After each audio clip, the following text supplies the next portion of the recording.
I'm Eggy Drago. I am the cream of the crop. I am the yolk on top. I'm a part-time video store clerk, a part-time brawler. Oh yeah, and a full-time human being. Wow. When I went to Tokyo back in February 2024, I went to an idol concert on a whim because my VTuber Oshi, who graduated, was into that scene. Needless to say, I got hooked. We bought way too many checkies. So much so that we have 2 checky books. 2 checky namakans. All hail the checky namakan.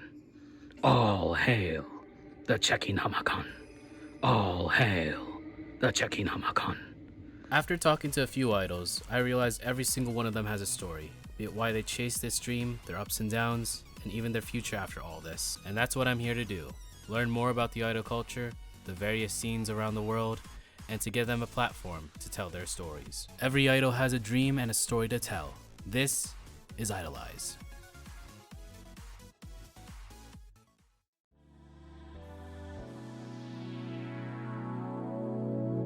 A veteran of the kaigai idol scene residing on the East Coast, we'll speak to CELESTIA about her idol journey. All eyes on me. IDOLEYEZ, episode 31. CELESTIA. Tonight.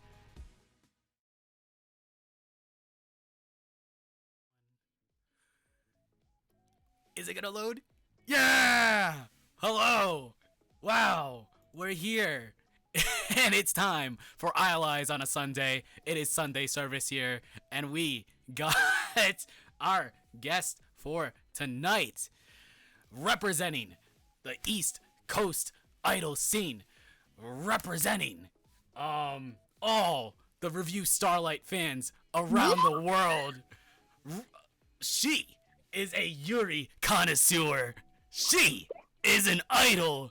This is CELESTIA, aka Tama. I don't know what you want to be referred to here. My name is Tama. All right, Tama. Let's do this thing. Thank you for accepting this invitation. It was a very hectic week trying to choose a guest, or trying to find a guest. Actually, we had a guest that was supposed to be here, but they got rescheduled for next week. And you'll find out tomorrow. We had another guest who I'm still trying to negotiate with, and then finally, from Aiden's recommendation, we got you. Finally. I'm flexible. I'm so flexible. I can do whatever. You texted me yesterday and been like, "Hey, girl, want to be on IDOLEYEZ?" I've been like, "Okay." But thank you, Tama, for accepting this, and let's get this started here. Whoa! As we take you back to the past, and the very first thing I ask every single IDOLEYEZ guest, who or what got you into idol culture or J-pop culture? So, I think this is gonna be a pretty obvious thing. Love Live? Love Live. Ah! Well, like, listen, everyone these days, because, you know, younger people, I work with a lot of, you know, teenagers when it comes to idol festivals and stuff like that. Oh my gosh, sorry, my bangs are gonna kill me. You're gonna notice really quickly that all I do is mess with my hair. Anyway, Project Sekai is obviously the new big thing that Right. people go to all the time. People are gonna be like, idol culture, I learned of it from More Jump or whatever. But back in the day, and by the day I mean like 8 years ago, it was Love Live. I was in middle school, and I was like, I saw my friend posting about it on Instagram, and I was like, man, what is this?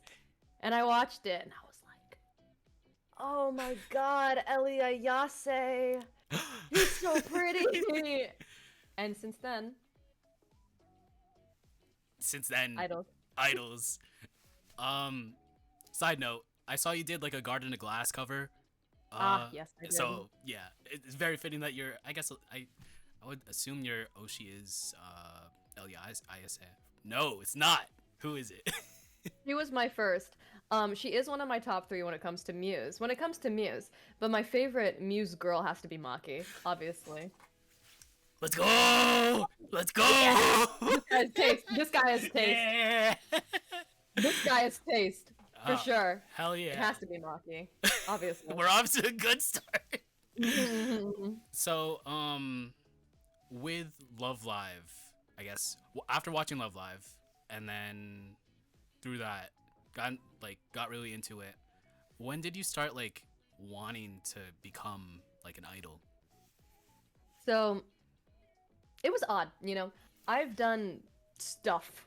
I've done so much like before becoming an idol. I had done singing and dancing and all that type of stuff all the way growing up. Um but I didn't actually realize that it was a thing until I don't even know what like got me onto it. Just one day it was like I saw Instagram posts popping up being like, "We do dance covers of the dances in Love Live." And I was like, "What? People do that? I like dancing."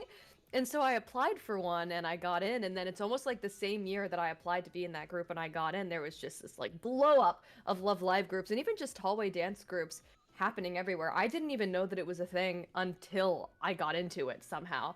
Um but it also kind of makes sense. I didn't really start going to conventions like a lot until 20 oof oof 2016, like 2015 or 16 is when I really started going to conventions. And so I knew about dance groups that did dance, like cosplay groups that did dances, because back in the day used to be like, hey, I want to do a Love Live photo shoot, we're gonna learn these dances too. For some reason, it was like such a common thing. It'd be like, we're gonna do a dance as well. Everyone buy this cosplay, da da da da da. And so the first one I actually did was with a White Day group, like a Love Live White Day group when I was 14, and we did Mermaid Festa Volume 1. Ooh. And we practiced it once, and it went really well. Actually, I have this full saved like cinematic video of us performing it. Just like it was at the Gaylord at National Harbor during Katsucon, obviously. And it's on this pier that's now locked behind gates during the convention, so like you can't go there anymore because you can fall into the water. um but you know, that's sort of how I guess the concept of even like idol stuff was opened up to me, because you know, when you go from being a cosplayer to being like an idol out of cosplay, it sort of just flows into each other. So I knew about it from the beginning, and then it sort of just carried over when I was like, oh, what do you mean I can just do this myself if I want to? But yeah, so that's I guess how it sort of started. Yeah. So with that slow transition, you did say you did dance, you played instruments before, but like, was there like anything else that you did that kind of prepared yourself to become an idol? So much. I mean, like I said, I started doing dance classes when I was 2 years old. I did ballet and tap, and of course, 2-year-old ballet is not like, you know, but I did ballet for like 7 years, and then I did tap dancing for 8 years, and then I did other modern stuff like I did a hip hop jazz class for 1 year. I was not good, and I'm still not good at hip hop. Like K-pop dances are so hard for me. I just can't do them. Um, and it's like crazy. But so I did that. I did that up until like middle schools when I stopped taking like professional trained dance classes, because the environment gets so competitive once you hit like 12, and I was just not about that life. Everyone was like auditioning for all these things, and I never felt like I was as good as the other girls around me, or rather, they were putting in a lot more to it when I was just doing it for fun. Right. And that just did not go well together. But that's dancing. So I'm a professionally trained dancer, but then also I've been singing since forever. I mean, like, I started taking my first singing classes. I was in like a choir when I was young, and then I transitioned to school choir, and then I passed out on stage because I What? locked my knees. So Oh. it's a choir thing. They tell you you need to make sure to bend. You can't lock your knees, or else you're gonna pass out. And so I locked my knees and I passed out. And then I was like, no, I can never go on stage again. I'm gonna pass out every time, which clearly that didn't happen. But I did choir for that part, and then I started taking private singing lessons after that, and then I also stopped sometime around middle school, just for the same, you know, I just didn't really want to. I couldn't bring myself to do it. I suck at after school activities. I would go home and I'd be like, I do not want to go to a music class. Who do you think I am? I wouldn't want to, but I guess that's sort of what I did to sort of prepare and train to become an idol. I mean, also like you said, I play like 11 instruments off the top of my head, and I'm not gonna brag. You can brag. It's fine. It's fine. I play the guitar, the ukulele, the piano, the violin, the viola, the cello, the flute, the bassoon, the euphonium. I'm missing two. Damn, we got a I'm missing virtuoso three. here. I'm missing three. I sing. That's an instrument. Yeah, why not? I do a mean recorder. I'm serious. I play a mean recorder. I'm so serious. I count it. If I had to take classes for it in the 3rd grade, then I count it. Okay? So, but yeah, so being able to, I started with piano when I was 9 or 7 or something like that, and I played it for a few years. But honestly, learning the basics of music theory and being able to like read sheet music and look at a piano and know exactly what I want has helped tremendously in like all music endeavors. It's always going to help knowing how to play the piano and knowing how to at least like look at a piano and know what sounds are supposed to be made. I have a lot of music and background and stuff like that, so it's been really helpful. I see. I mean, I think like reading your post for a colorful dream on Instagram, like it was a very long post, and like I could see like the dedication with like writing and like writing stuff and producing for that. So yeah. Yes. I don't remember what I posted. It was a long post. It was very heartfelt. Let me from like 2023. So. Well, yeah, I know I made it. I believe you. Hold on, let me. Ah, here it is. Okay. How long is it? What? See? Long. I'm not reading all that. I'm sorry that happened, or good for you, whichever it is. But going back, had a lot of experience with like everything, instruments, singing, dancing, pretty much a really like condensed package for like an idol. But when did you get that inspiration for like the concept? 1, your idol concept, and 2, your idol name. Oof. So it's interesting, right? I have gone by. I had a weird. So I started out under a different name that I don't want to talk about. Totally fine. Started out under a different name. If you know, you know. And then I transitioned into this weird, like, tasty tomato in like 2021, 2020. Like, it was like a weird gap during the pandemic where I knew that I wanted to shift away from what I had done, but I didn't really know what I wanted yet. So I had this sort of like weird middle thing. I don't know. But Celestia sort of just like, here's the thing. Celestia is not based after the pony. Okay. It's not. It is a common misconception to the point where people are like, oh, let me get your Instagram. I'm like, Celestia like the pony, but it's not. It's not what it's about. It's also not the place in Genshin Impact either. That's not what it is, I promise. Celestia, the concept of it, right, is that I am not Celestia. I am Tama. I take you to Celestia. Celestia is like this conceptual sort of like divine holy land almost, where you can sort of express yourself however you'd like and shine in a variety of colors or, you know, whatever. And that's sort of what it's supposed to be. It's supposed to be everything. Celestia is everything. And when I perform, you are being taken to... Oh my gosh, watch streak. Wow, That's oh my cool. god, wow. I don't watch the stream chat. I'm like, that's crazy. Hi, Abby. It's taking you to Celestia, and Celestia is this world where you can be whoever you want to be, shine in as many colors as you'd like, and just live authentically. So originally, the concept behind it is supposed to be sort of divine, Right. and like a divine shining light. I was really inspired by Suika, who is now part of Yabaidoru. When I went to one of their performances, it was like a cult, and it was the coolest shit I have seen in my life. I was like, oh my god, that is so sick, and I was just so inspired by them. But I know myself, and when I say that, I mean I cannot keep acts or characters up well at all. Like, I could go on stage and I could try and be like really happy and preppy and cheery, and I'd fail. I could go on stage and I could try and be serious and like cold, and I'd fail. I just can't, because when I go on stage, it is such an authentic performance for me. It is just kind of just me screaming out my emotions and stuff and being like, "Hey guys, check me out." That I couldn't keep a character, and so I wanted to keep that sort of divine, bright light, many colors thing.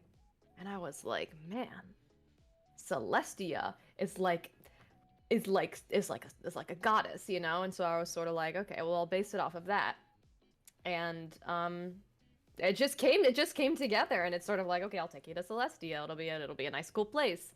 And I really wanted it to be more of a serious thing. But I just can't. I just suck. I just suck. And so when people see me perform, I hope that they can see Celestia almost through my performance, not as much through me talking, because that is such another side of it that is almost like I'm just taking you there. Celestia's through the music, you know? And so it's kind of complicated, so I just sort of tell people whatever. Celestia's whatever you want it to be. It's just whatever. It is anything and everything. It is the air around you. It is the sky above. It is like Jesus. Except not like Jesus. It's kind of like yeah. It's because it's like a goddess thing. I don't know. Anyway. So why don't you just perform as Tama? But like you are Tama, but you're taking people to Celestia. So, yeah. Like, I mean, like, it's like I need a concept. Right. Why not just Tama? The idol. Because I went by Tama. I went by Tama for a while, but it's like it doesn't encapsulate the type of performance I want to do. Because when I perform, it really is an emotional thing for me. And it really is like the most polished I ever am is when I'm performing. So Celestia as a concept is supposed to take, it's pretty much just the best parts of what I can be and the hard work that I put into. But then Tama is just I don't want my whole thing to just be some like weird mess, you know? I want Celestia to be like a cool thing. Okay, I get it. Have you heard about Celestia? Like, it's almost like in hushed whispers. They're like, oh my god, have you heard about Celestia? There's someone really weird that takes you there, but you know, it's cool once you get there because, you know, I just feel like Tama's sort of like, oh, it's just Tama. Right. But like, oh my god, that's Celestia. It adds like a level of prestige almost to it that wasn't there before, because for a while, for like a year or two, I experimented with just going by Tama, but it just didn't feel right. It's like, I don't know, it just didn't feel right.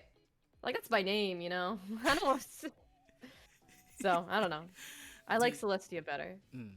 Do you remember the very first like idol activity that you did as Celestia, be it like stage performance or like cover or like original song, whatever it might be?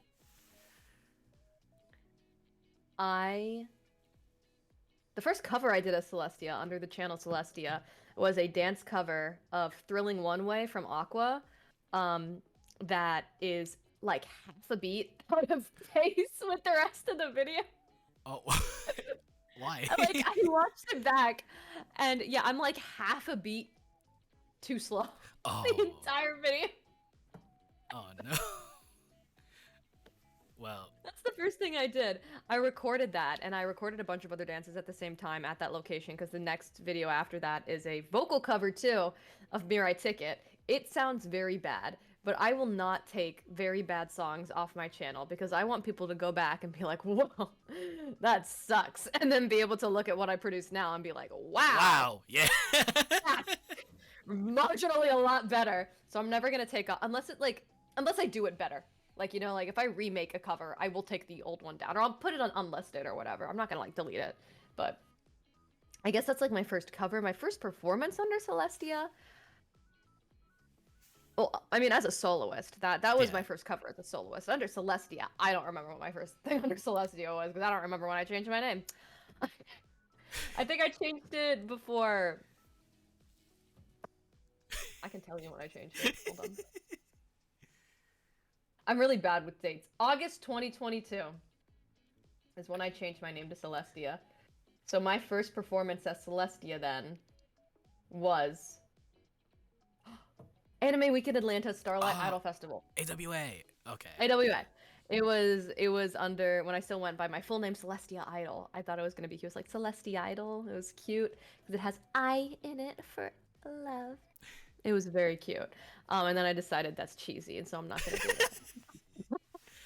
And so it was Anime Week in Atlanta Starlight Idol Festival. I sort of applied on sort of like on a hope and a dream because I was like, oh, I don't know, like I didn't put out a lot of stuff, you know.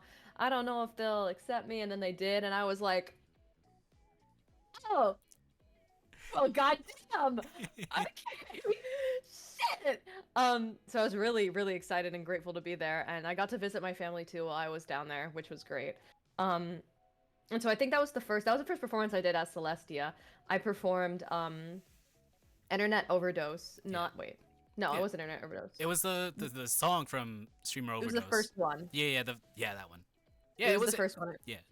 Yeah, it was Internet Angel or whatever. It was Internet Overdose because the second one's Internet Yamedo. Mm. Right. Yeah. I haven't actually played the game. I haven't either. So I just like the songs. Also, I performed that, and I performed an original song of mine that hasn't actually been released yet. Still, 2 years later. More on that in a bit.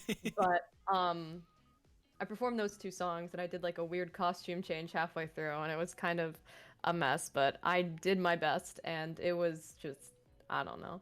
It was great. The whole experience was fantastic. I can say, oh my god, I traveled to Atlanta to perform.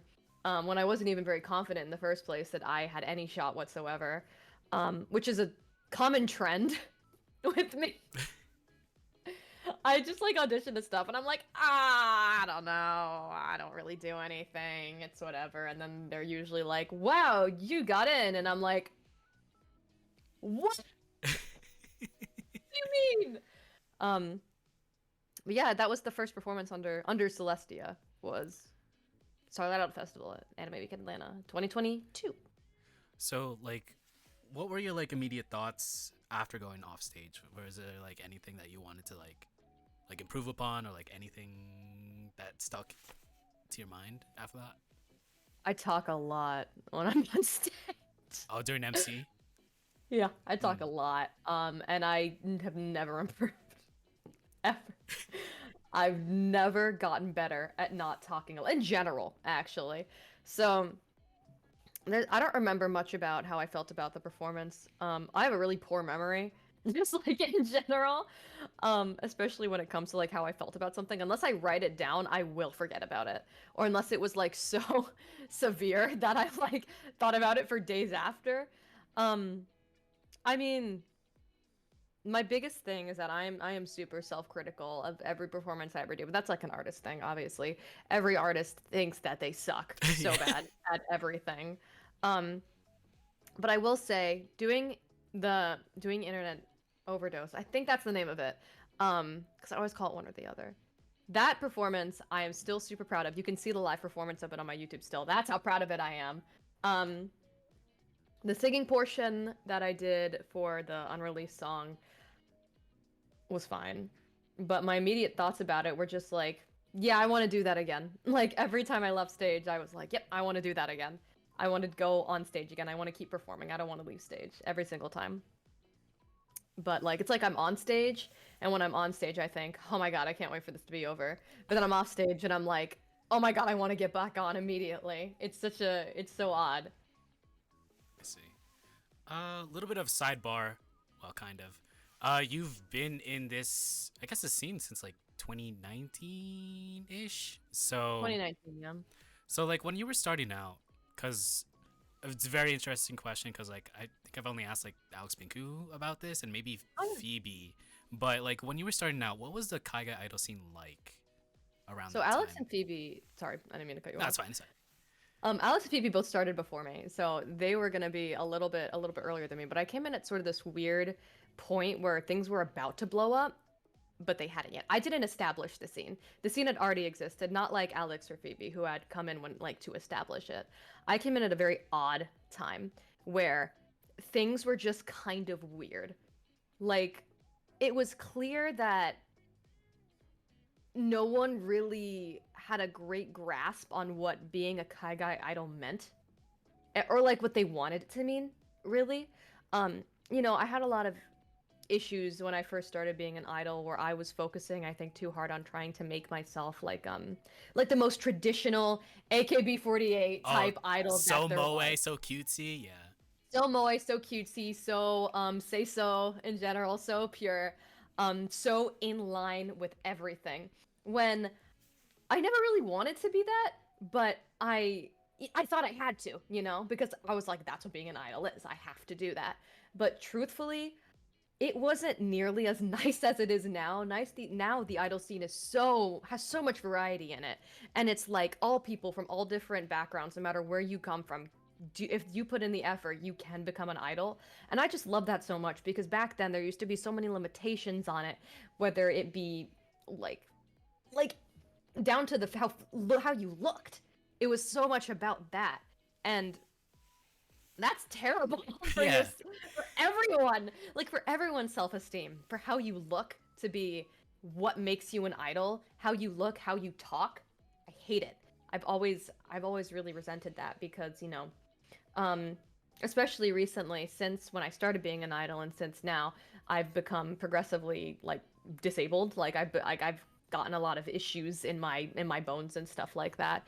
And so it's become more difficult for me to be like the most traditional type of idol that I could have maybe been once. And so the idea that I'd have to stop because I can't do the right thing is just beyond me. So truthfully, it was a smaller community back then. I honestly wasn't too deep into it until the end of 2019 when it sort of started expanding out. So I love how it is now, is basically the moral of everything.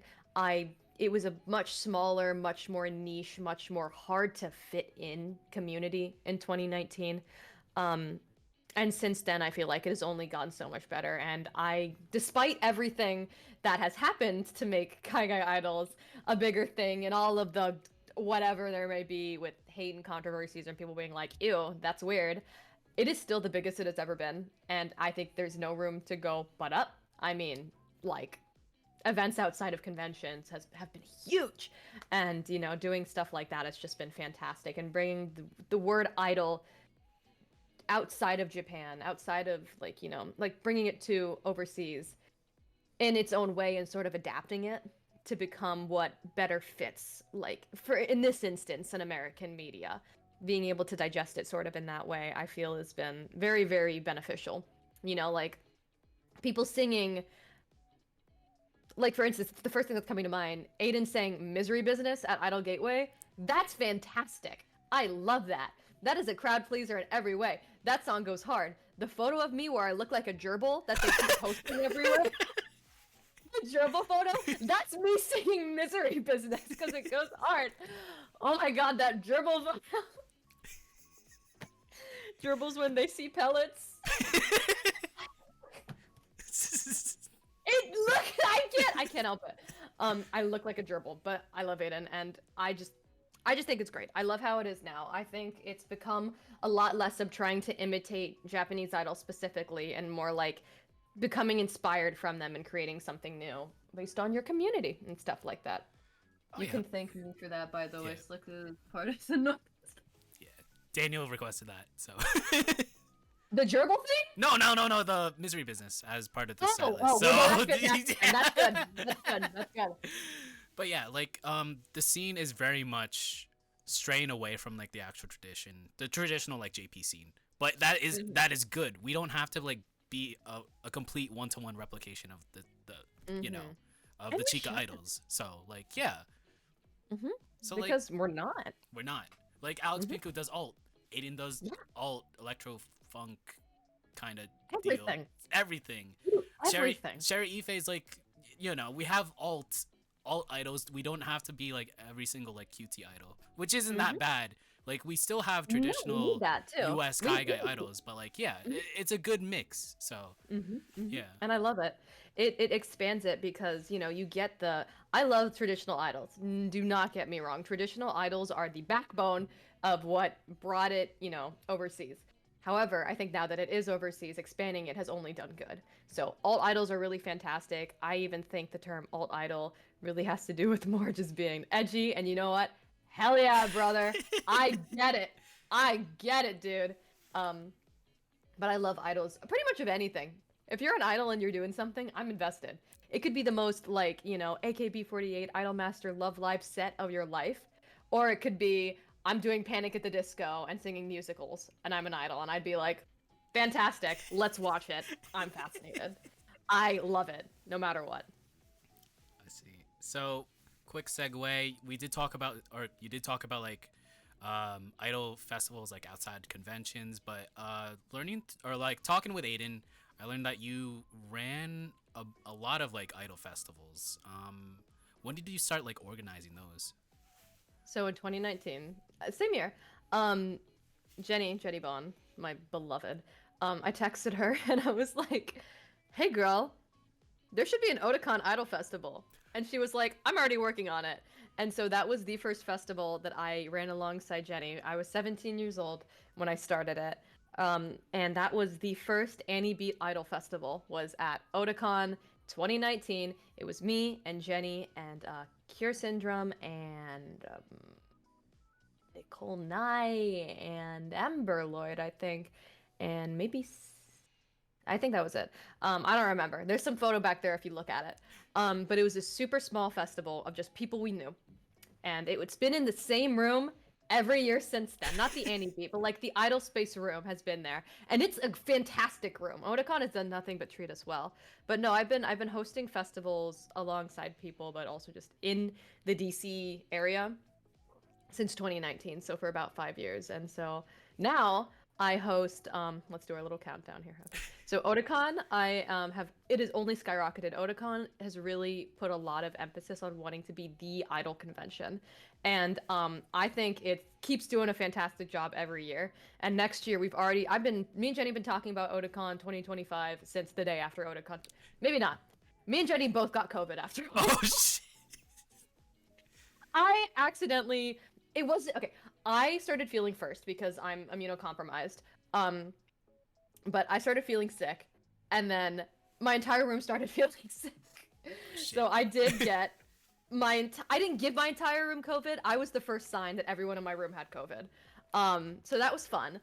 But let's say that 2 weeks after Otakon ended, once we recovered, we started talking about 2025. So for Otakon, I am the head of the performance department. Jenny is like a division director above me because she's been working with Otakon a million years. But I am the head of the performance department, which includes Idol Space. So all the Idol festivals, it includes this year there's going to be tons of other stuff, hopefully with bands and DJs and stuff like that. So literally just community performances is going to be what I will be running at Otakon. So there's that. Idol USA at Anime USA, very, very important convention to me as well. It was the first convention that I performed on stage at ever in 2017. So I host the Idol USA showcase there, and I also co-host the Masquerade, which was really fun. This is about idols. So, Otakon, Anime USA. As of January, I'm going to be co-hosting with my friend Brooke the MagFest Super Idol Showcase, which is going to be... I know. It's super cool. It's under the cosplay department this year, but it's going to be at a brand new stage. It's going to be super fun. I'm so excited to see how that looks. I want to bring idols. I've always wanted to bring idols to MagFest because it's a music and gaming convention. Right. Music is in the name. I feel like idols just fit in so well at MagFest. So Otakon, Anime USA, MagFest, NekoCon. I co-run with Jay at Strawberry Skies, who also is part of Otakon's staff, and that is a convention in like Southern Virginia. It's a smaller one, but I wasn't able to go this year, but it's just only been successful. It's really great. It's just been so much fun. Katsukan's Dance Lounge specifically. I also help run the weekend-long programming there with my friends Harmony and Marie, MS Paint Palette, who you know Yeah, Marie. last week. Just talk to her. I love Marie. But yeah, so I run that with them as well. I started actually, that's funny. I started running the Katsukan Dance Lounge because one year, there was just nobody there to run it. Yeah, I think that was 2023. Yeah, 2023. There was just nobody there to run it.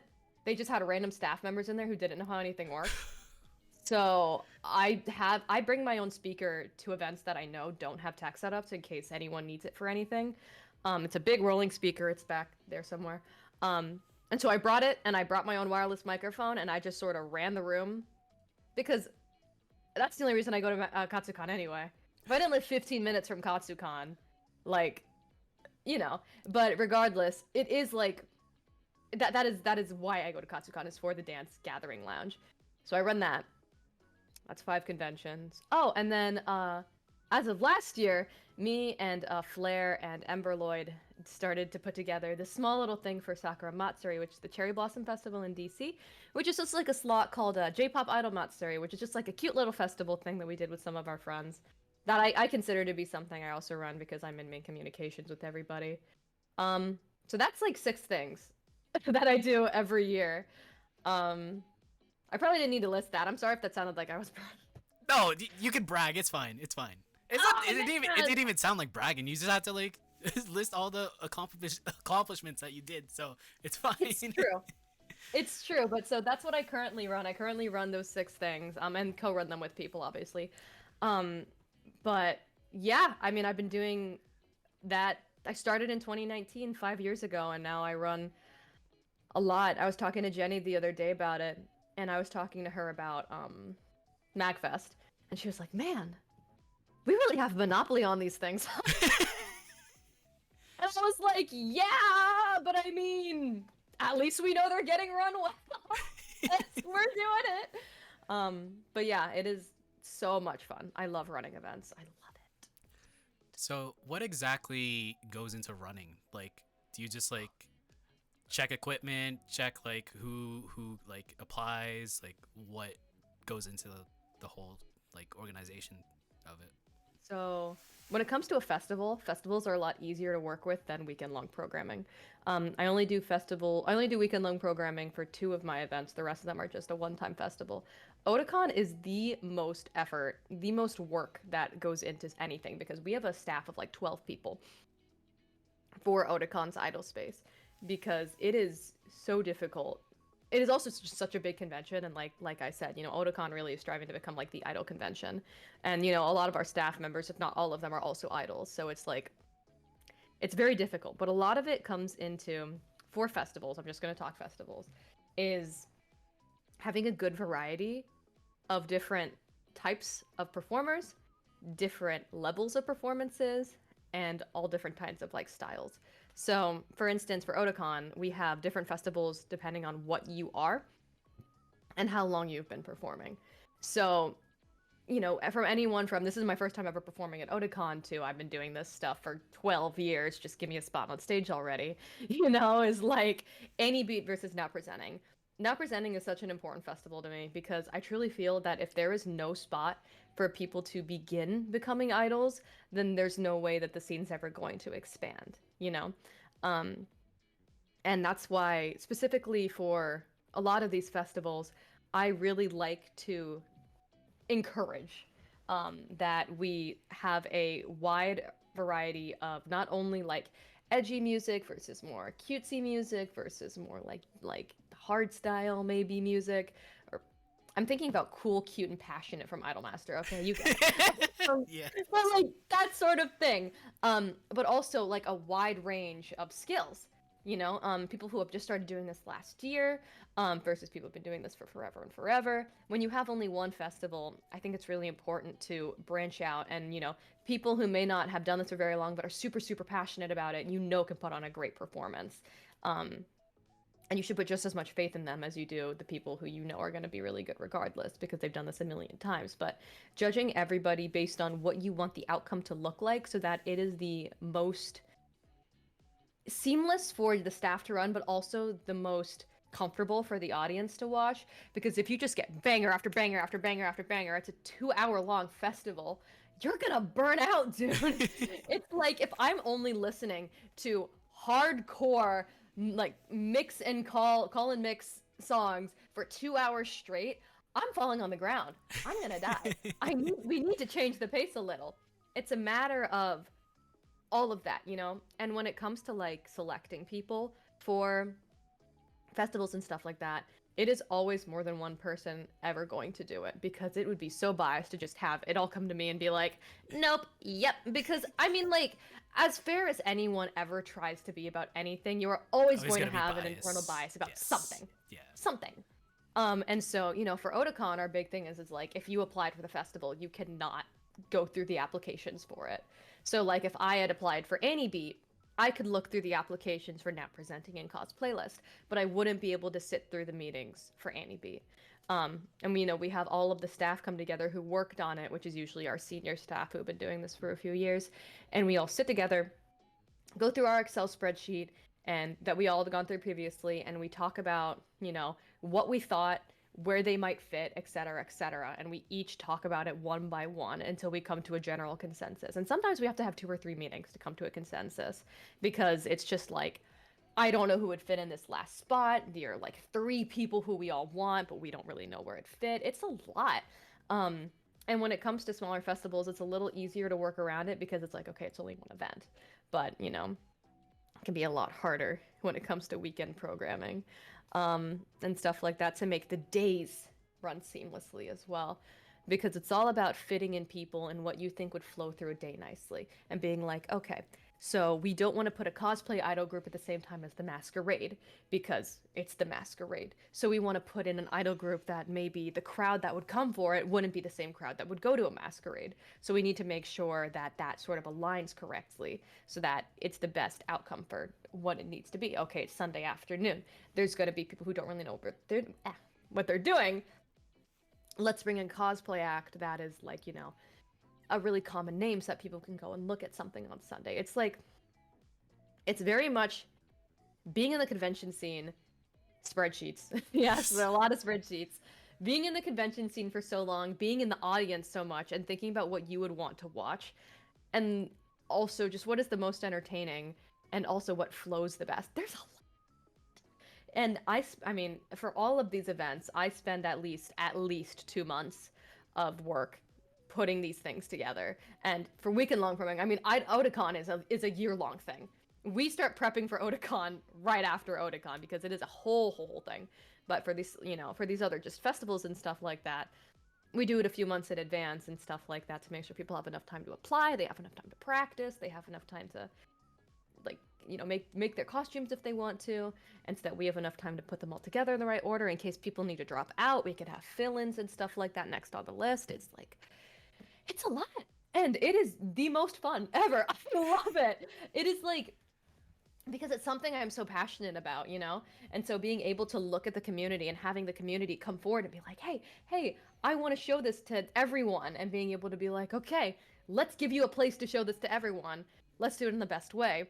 Another thing is to make sure that, you know, each year people, like, there's new people, so that more people get a chance to perform. So if you performed, you know, 2 years prior, like in a row, and like a year prior or whatever, we might do someone else so that they get a chance, and you could do something else at a different part of the convention or whatever needs to be.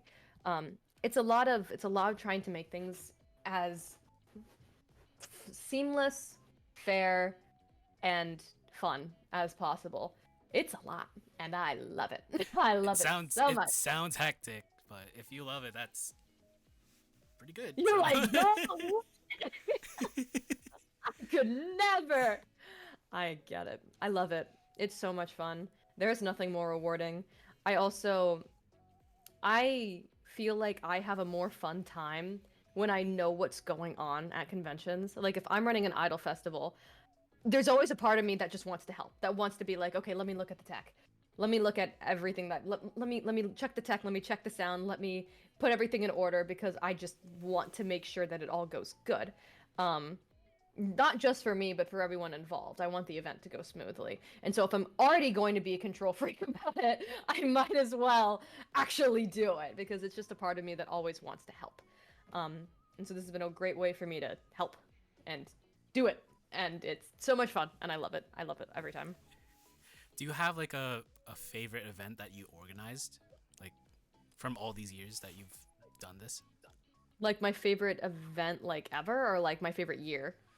Like in general, like favorite event that you've done. So It is a hard tie between Anime USA and Otakon. Otakon is my baby. I have nurtured that little chick until it has hatched and flown into the great bird. But Anime USA, which is a smaller convention just near me, like I said, in 2017, it was the first convention that I ever performed at like on a stage at. And since then, every year that the Idol USA, or it was just like the dance showcase back in the day, every year that has gone on, I've been on that stage. And the fact that I've gone from this is the first time I've ever been on stage at 15 or whatever to being 22 and being like I'm hosting the Idol USA showcase. That is just huge. So I have a lot of emotional nostalgic value. I also just really like the showrunners of Anime USA. They're great to work with. And I have a lot of freedom when it comes to Idol USA. I feel like they really care a lot about the performers, and the stage setup is just really great. It always has been. So that's like my baby home con, and also my huge I put so much ass into this every year convention that like it's hard to like it's bumping against each other and I can't squish them into one. So it has to be both of them. Otakon and Anime USA will be my babies forever and ever. well, looking forward to Otakon 2025 when Are you going? maybe we'll see. We'll You see. should. I You should. should. Yeah. It's gonna be sick. You have no idea. It's gonna be so cool, man. I can't talk about it. But going back to well, we talked about Tama the organizer. Let's go back to Celestia the idol, and let's talk about your very first original song, "Call Full Dream." So that released that released June 1st, 2023. Indeed. Prior to that, did you release any music that you wouldn't consider your first single? I know you talked about AWA, that first song. Was there like anything else that you like didn't want to release under Celestia? Yes, I have. There is if you go back far enough, you find things. I have an old YouTube account just under the name Tama, and you can find it. It's no big deal. I don't care. Where I released original songs of me playing the ukulele. I have little ukulele songs from when I was like 14 or 15. Um, and back in the day, I was like, guys, I'm gonna release an EP, and I never did. And one of my good friends, who was my neighbor in high school, he's always like, oh my god, when are you gonna release your EP? And I'm like, leave me alone, because it was a bunch of ukulele songs, and one of which I actually performed at the first Annie Beat Idol Festival at Otakon, called Romance Novels. I would consider Romance Novels to really be my first song. If you go back on my Instagram, you can also find me singing it back in there. And it's a little ukulele song on this ukulele. The same exact one? This is the same Oh, exact shit. ukulele. It's gone through so many moves. This isn't even my ukulele technically, but it is now. It's never gotten its strings changed. It's out of tune. But same ukulele from all those years ago. Technically, Romance Novels is my first song that I released. It's a song about being really anxious all the time. And I was like, when I wrote it, because I wrote it in 10th grade, so I was 15, I was like, no one's gonna like this song if it doesn't have romance involved in it. So it's literally just a song about being really anxious and being like, well, maybe it'll be okay if I'm by your side. Sorry. I made myself laugh with that. I'm sorry. I'm not funny. You are. Anyway, that's what this song is about. It's about being like terrified of everything, but at least being in love will help that or something. I don't know. But that was technically the first song I ever really released. It's not that I didn't want to release it under Celestia. In fact, I'd still love to. It's just I don't know how.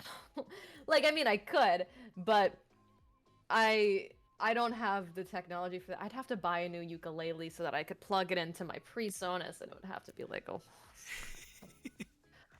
Or I could just like play it into my microphone, but then it wouldn't have such great surround sound, and it was just like a ukulele song, and I don't know if people wanted to. It's just like I fight with myself all the time about it, because I'm like, ugh, no one wants to listen to that, but people do, and I just need to convince myself of it. But technically, that was my first song. It was the second song I ever wrote.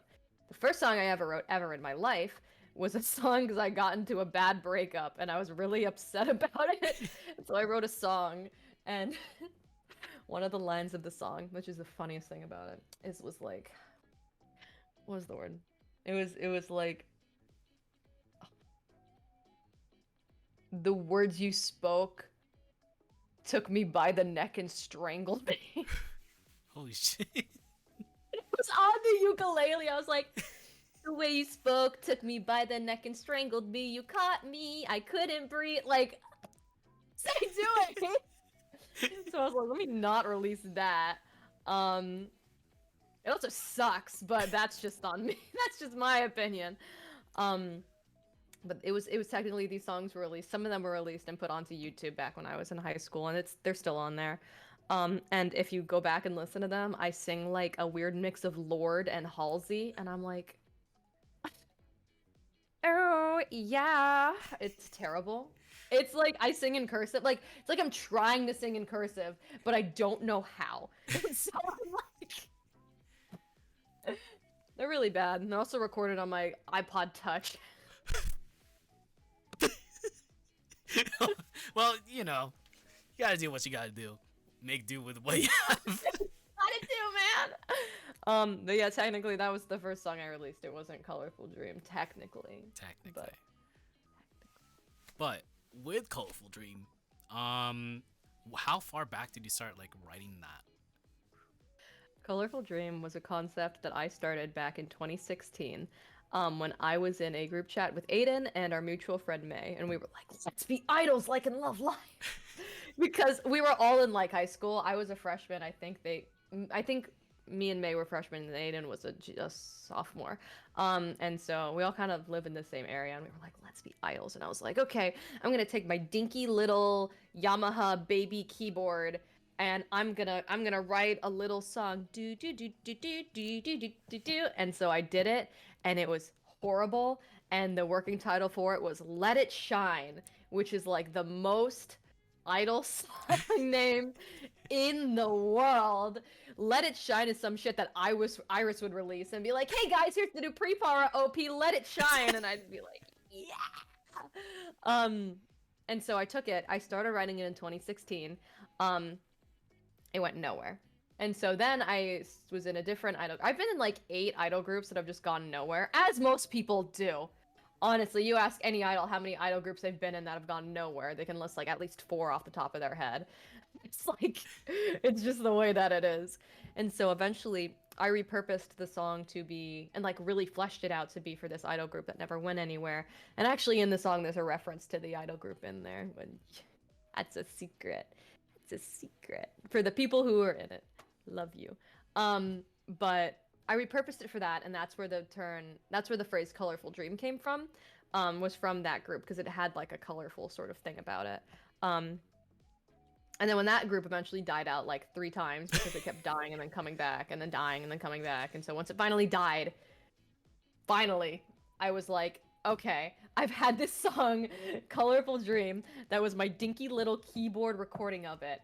I am going to make this my song because it needs to go somewhere. And so the producer of the song, Evie Atarax, is my friend Evie. We met at a school music summer camp, like just in my city. It was like a city thing, and I met her in like a producing class because I was interested in producing, and I showed her a few different songs to just be like, hey, you know, I really like your music. Let's work on something and produce this together. A few different songs that inspired Colorful Dream that I showed her were Paradise Live from Muse. That song just goes so Yeah. Paradise Live goes so hard. I don't care. It goes so hard. That was one of them. Another one, I don't remember what the other ones, but the biggest one that I showed her that was like the, I guess, biggest inspiration for both her and me was Jibun Restart from the original Idolmaster. I showed her Star from Cinderella Girls because obviously. But Jibun Restart from the original Idolmaster, I showed her that song and it just was like, bam, we're gonna do something there. And so eventually, after many, many years, because that was in sophomore year of high school, I think that I showed her that, and it released in 2023, which is when I was 21. So that was 6 years in the making, 7 technically, if you count the year before, of just going from my little dinky Yamaha keyboard that has like 71 keys, not even, to sitting with Evie for years, remaking this song over and over and over again. And so we finally had something that we liked. And even still, I think my vocals suck ass in that song so much. You're looking at me like, what are you talking What are about? you talking about? It was fine. Like, what? It was fine, but like, it wasn't like I don't listen. This is such an artist thing. You listen to old music that you make, and you're like, God, I could do that so much better now. But then I recorded it to do like a remaster of it, and somehow I sounded worse. So I was like, okay, I'm just gonna leave it as it is. I'm gonna leave it as it is. But no, Colorful Dream had gone through tons of different iterations. 7 years worth of existing, and I've not spent that much time on a song ever since because it was a song I really built from like the ground up, but Evie was the one who really brought it to life. I write all the lyrics of my own songs, but this song I quite literally did a piano demo for. I even did like FL Studio demos and like Audacity demos and stuff like that. It was like a whole thing. And so yeah, no, Colorful Dream is like it's been here for a while. Very long time. Long time coming, and then it resulted in a good song. So If you say so. you don't gotta be harsh on yourself like that, man, dude. The instrumental is very good. I love you, Evie. My singing.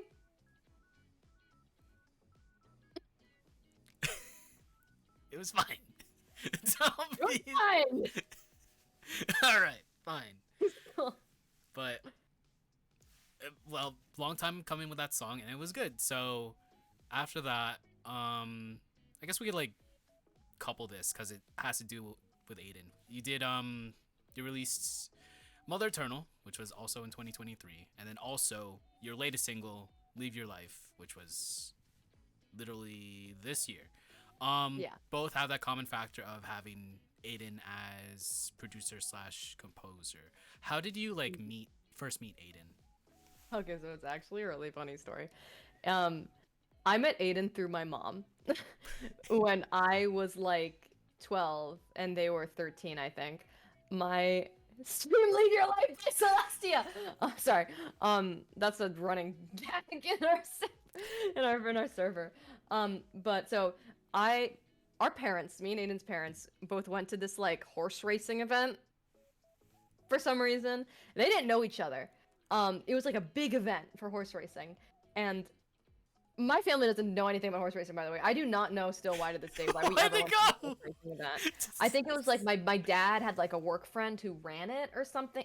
I don't know. It was really big, and I don't even know if it still happens anymore. My family just stopped going one year, but eventually, anyway, I didn't go one year. I was staying at my friend's house. I was in like 7th or 8th grade or something, and probably 8th. Anyway, my mom went to the event and she saw Aiden wearing like a fucking black butler shirt or something. That's very And Aiden. she walked up to them and she was like, you look like you like anime. Here's my daughter's Instagram. And like, I mean, quite literally just shilled me out to this random kid. And they started following me and we have been friends ever since. I mean, it's just the funniest thing ever to be like, my mom introduced us, and me and Aiden have just been close ever since. That's how we met, and it is the funniest thing in the world. It really is, and I never get tired of telling people about it. What a story. Oh my god. It's true. It's true. So when Like when did you like start trying to collab on a song? Cause like the first song they worked on with you was Mother Eternal. That was officially released, but like Mhm. um yeah, was that like the very first one that officially got released, or was like there anything else? No, that was it. That was the first one that got Mm. released. So funny thing about that, the reason the actual title of the song is Himitsu no Mama. The reason it says Mother Eternal, that's technically the English title or the title of the instrumental track, is because when I was uploading it, my distribution software was like, you can't list your song as English and have a Japanese title. It has to have an English title. And so I was like, okay, I guess. And so I named the instrumental because it was just an issue with the instrumental. So the main song is called Himitsu no Mama. Oh, So okay. Mother Eternal is what I consider to be the official English name of it. Um, because the official name of Himitsu no Mama, if you're just to like directly translate it from Japanese, it just means secret mama, secret mother, basically. Um, but so basically, when I collab with Aiden, it's literally just like they post in their server, I'm selling this instrumental, and I'm like, you like, and I just buy it. Um, it's like it's truly and utterly that is like the collaboration part of it. I just buy It's a instrumentals that transaction. Well, you I know, just buy instrumentals that they sell. Same thing with Leave Your Life. In their server, they're like, hey, I'm selling these 3 instrumentals. I almost bought all 3 of them. But eventually I was like, I'm just gonna buy one. And so I bought one, and it was Leave Your Life. And Aiden was like, I'm so glad you bought this because I have no idea what I was ever going to do with this. But I also felt the same about Himitsu no Mama, and you turned that into something. So I trust you entirely. And so what happens is literally they sell me these instrumentals that they make that they don't know what to do with, and I take it, I listen to it, I create lyrics on top of it, I mix all of my vocals onto it, I do the entire layering, I do everything. They pretty much just I sell me an instrumental track and I buy it, and then everything else from there is entirely me. um Everything. And so it's actually funny with Himitsu no Mama, the beginning and the end of it with like the the radio static. static Yeah. or whatever was not part of the original instrumental at all. I What? added it in Oh, because okay. I thought it would be cool. It's a royalty-free sample. I want that to be so clear. It is a royalty-free sample. Okay. Before I get a lawyer on my doorstep. Um Approved royalty-free sample. And so I added that in because I thought it added like it added more to the story I was trying to tell with Himitsu no Mama. And then Leave Your Life is just sort of as is the instrumental. But I mean, I just basically listened to this instrumental and I'm like, okay, time to write something on top of it because I'm given no like melody or harmony or anything like that. I just make it myself. And then I send it to Aiden, and Aiden's like, what the hell? And that's just sort of our back and forth dynamic with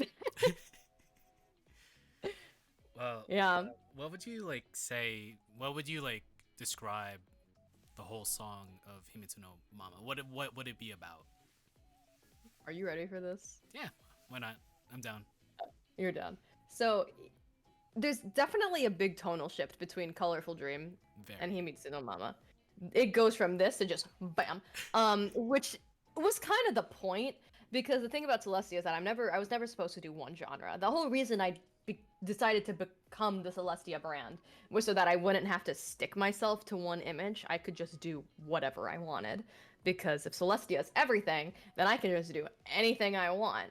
And so if Colorful Dream is like all of the hopes and aspirations and dreams I had leading up to becoming an idol, leading up to releasing the song, leading up to, performing it and stuff like that, Himitsu no Mama is like the backside of what was happening actually with all those hopes and dreams and just like the pretty face, and then you take off the mask and it's just rot, you know? Himitsu no Mama. Have you watched the music video? Yeah, I did. There was like a quick snippet in the guest intro, I think. Yeah, I did. Yeah. Okay, I don't remember.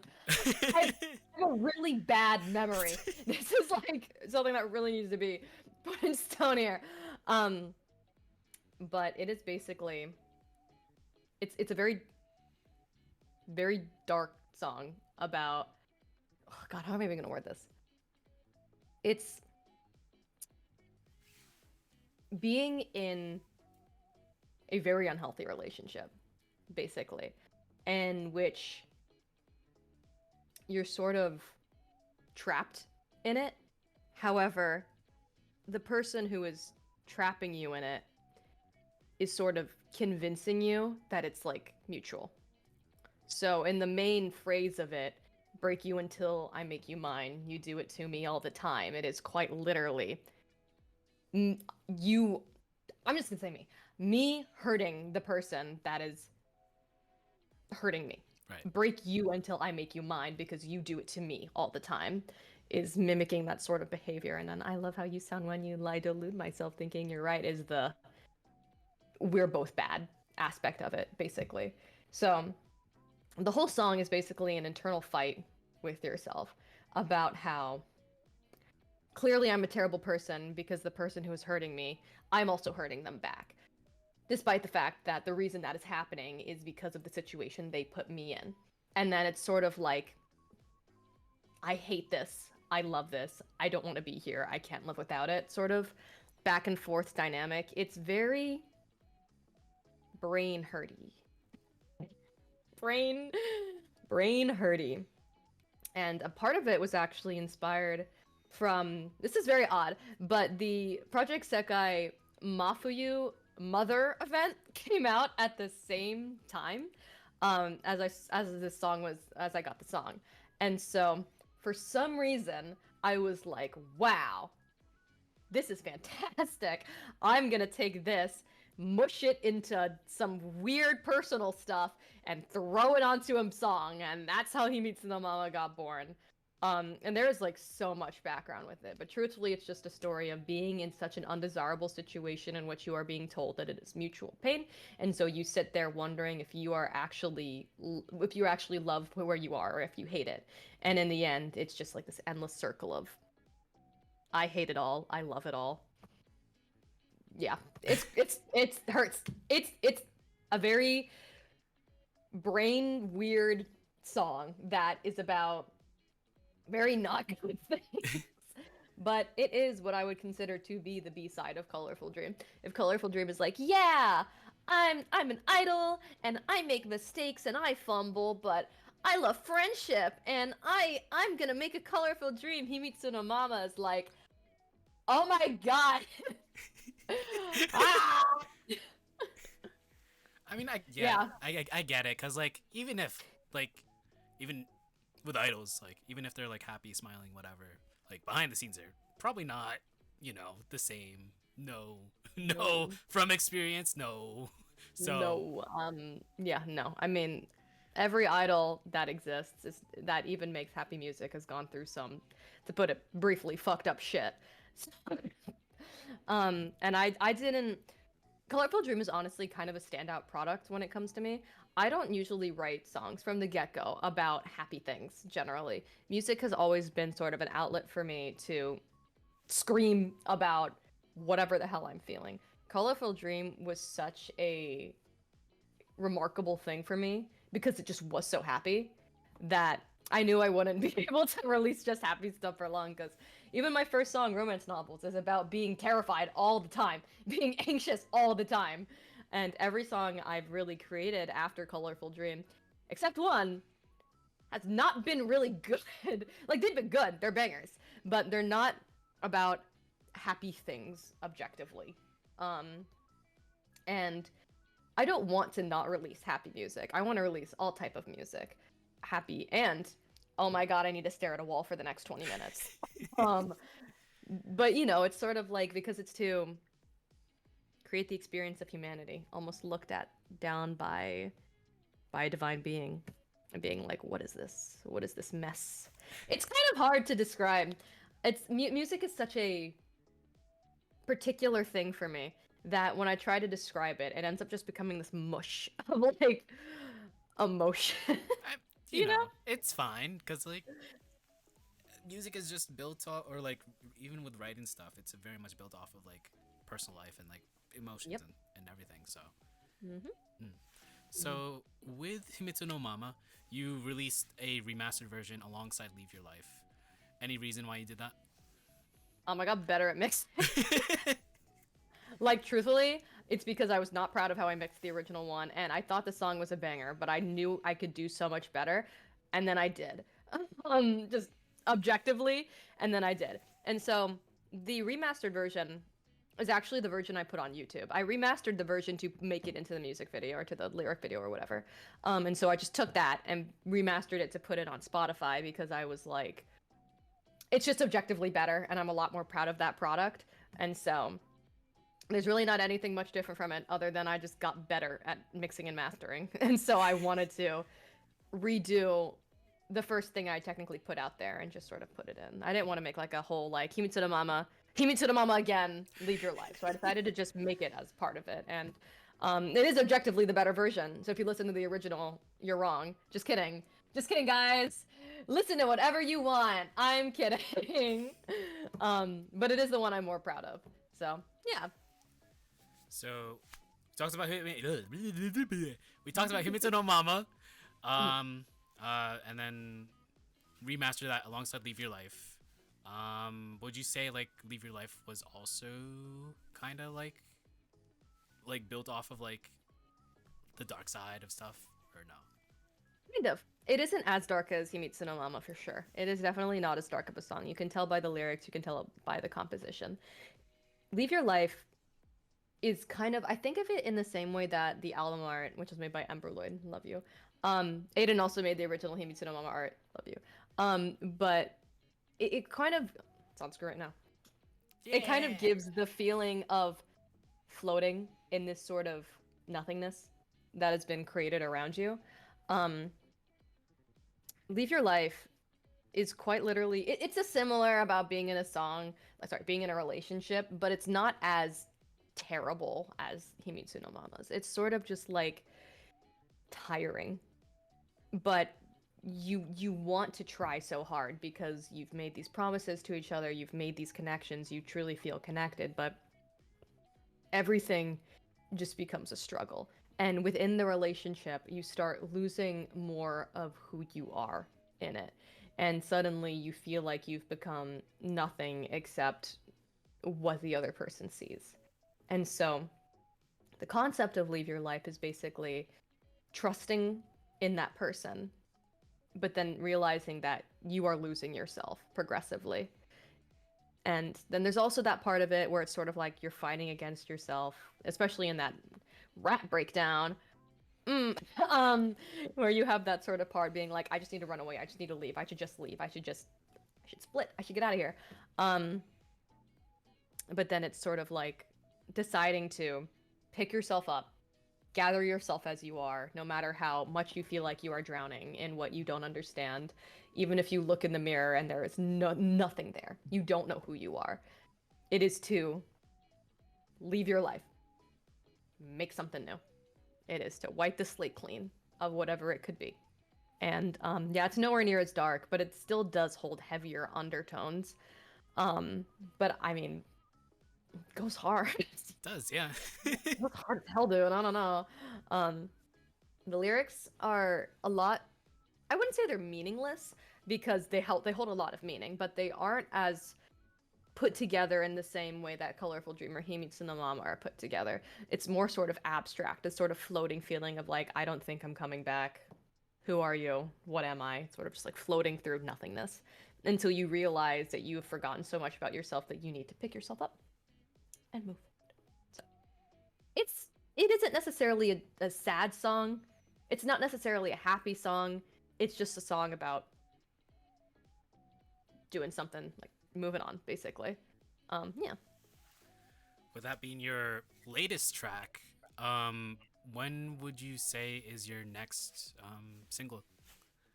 So, I have stuff coming out early next year. Early next year. That song that I mentioned that was the unreleased song from AWA 2 years ago is finally being released! Yeah! Yay! It is going to be an A-side and B-side track. These are the most hard worked on songs I have, except maybe Colorful Dream. But like, I don't think anyone's ever gonna overmatch. I worked on this song so hard for Colorful Dream, but these two songs are both songs that I did piano demos for again. I have gone through and I've been working with Evie again, who's the same person I worked on for Colorful Dream. Totally different vibe to them. these two songs, official titles, being released in the chat today, are Divine Symphony is the first one, and then the B-side is Sinful Eulogy. You can see the back and forth about it, yeah. It's kind of cool. They're more gothic, rock-ish style songs. Like, one of the big inspirations for this music was Rosalia from Bandori. That has been one of the biggest inspirations for it. It's sort of rockish, gothic. Like I said, I just repeated the same thing I said like twice. You get the point. Yeah. They're very lyrically the best things I've ever written. I think Sinful Eulogy is the best song I've ever written. I'm waiting for them to be finished mastering, and then I need to commission somebody for album artwork.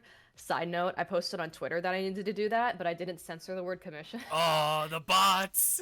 The bots! So I got swarmed with bots, and I was like, shit, I forgot!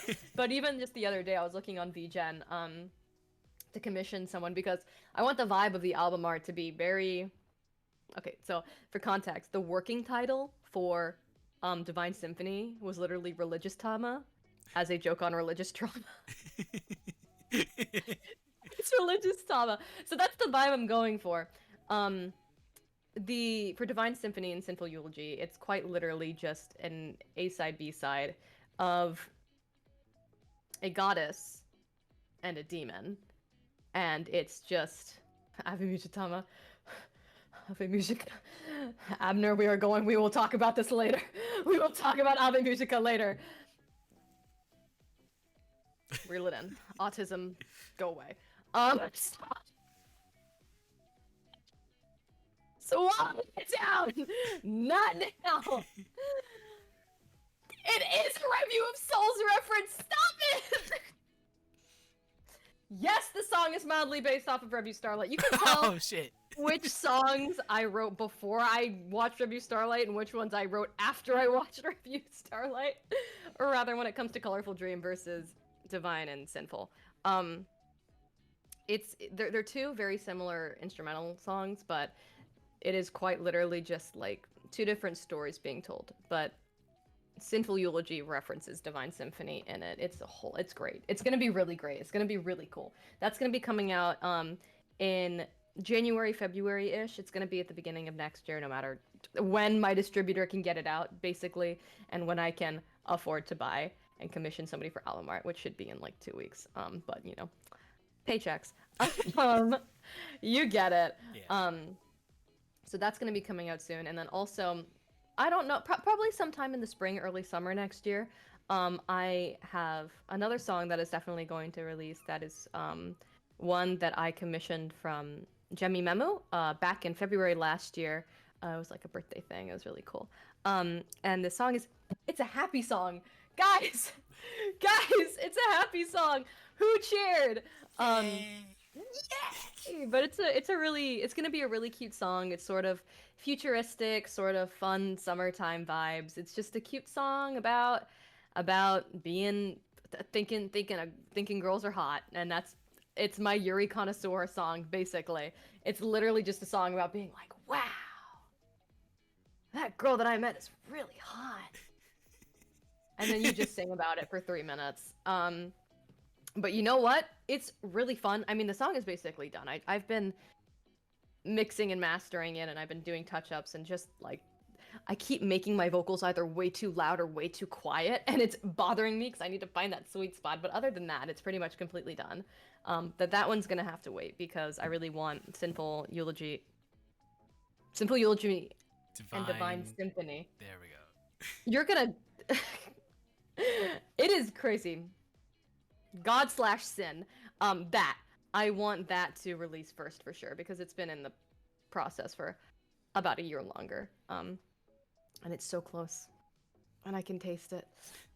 So yeah, at least 3 songs releasing next year. Once these are all done, though, I've got nothing else going on. So I'm really going to drag this out as much as humanly possible until I can afford to commission somebody else, because I'm still not pro enough yet to write my own stuff that far. So I mean, 3's a good... Three songs, like, is a good amount, so, like, yeah. Stretching that shit out. Hold that shit out. If I can release one more Kiss in August, just so that I have 2 songs next year, I will. But I also am the type of person where if I like something and it's done, I'm going to release it as soon as possible. So, yeah. Well, we talked about the future. We might as well reel it back a bit and like, I guess like go into like a quick retrospect and then also go back to the future. Why not? What would you say was the toughest performance that you've done as an idol, be it Tama, be it Celestia? So, like I talked about Anime USA, and the first time I performed was in 2017 at the first dance showcase. That was indeed the hardest performance I ever did because my group, I was in my first idol group ever was my cosplay idol group, Puka Puka Aqua. Puka Puka. Raid! Oh my Wow! god, a raid. Wow. Oh my god. Welcome. Thank you for the raid. Thank you for Make the sure raid. to like and subscribe to Eki Drago on Twitch. Thank you, Eos. Also, yeah. Thank you. Anyway, let's head back. Go. Let's head back. League of Legends to this is crazy. But you know, hey. Anyway, so oh gosh, right. So 2017. We were introduced me to Celestia. I'm Celestia. I am an idol and singer and musician, and I run a bunch of festivals and idol stuff in the East Coast area, and I've also been in this for a really long time. And I write music for all type of weird stuff, and I don't have a concept. I mean, I do, but it's really weird. I'm kind of weird. I'm kind of quirky and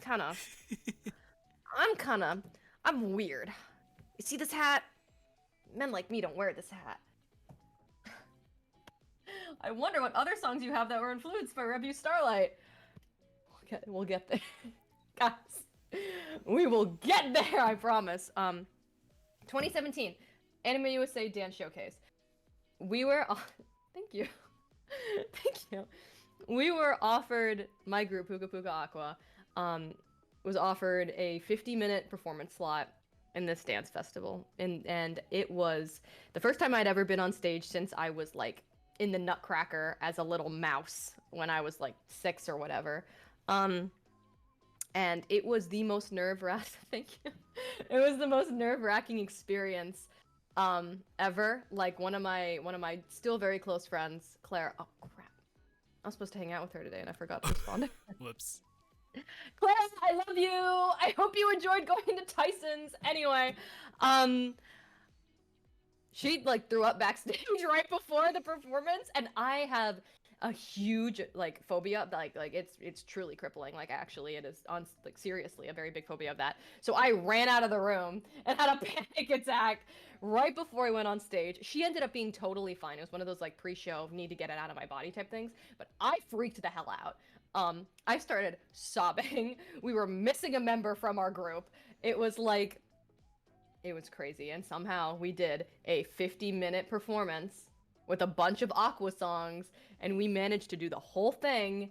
And it was the most emotional and most difficult performance I had ever done in my life. And if without it, I wouldn't be where I am. So it's crazy. That's crazy. That's crazy. That sounds like hella tough.